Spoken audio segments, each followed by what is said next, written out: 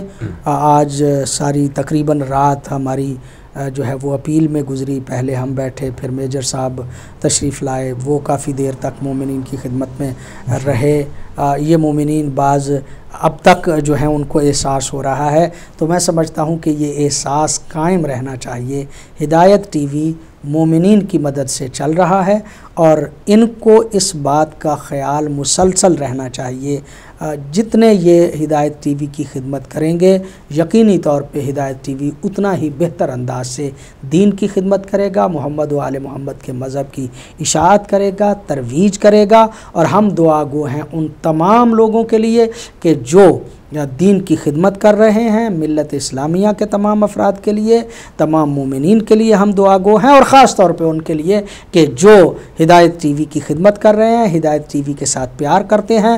ہماری دعا ہے اللہ رب العزت ان کے مرحومین کی مغفرت فرمائے، ان کی توفیقات خیر میں اضافہ فرمائے، ان کی اولادوں کو نیک اور صالح بنائے، انہیں ہر قسم کی خوشیاں عطا فرمائے، ہر قسم کی پریشانیوں سے دور فرمائے. بہت بہت شکریہ، اور ہم ایک مرتبہ آپ کے پھر مشکور ہیں کہ آپ نے اپنا قیمتی ٹائم نکالا اور ہمارے اسٹوڈیو میں تشریف لائے. تو ناظرین، اسی کے ساتھ ہم اپنے پروگرام کا اختتام کرتے ہیں. ہمارے دامن وقت میں زیادہ گنجائش نہیں ہے. ملیں گے کل دوبارہ سحری کی ٹرانسمیشن میں سحر بر ہدایت کے ساتھ. جب تک کے لیے اجازت چاہتے ہیں. السلام علیکم ورحمۃ اللہ وبرکاتہ.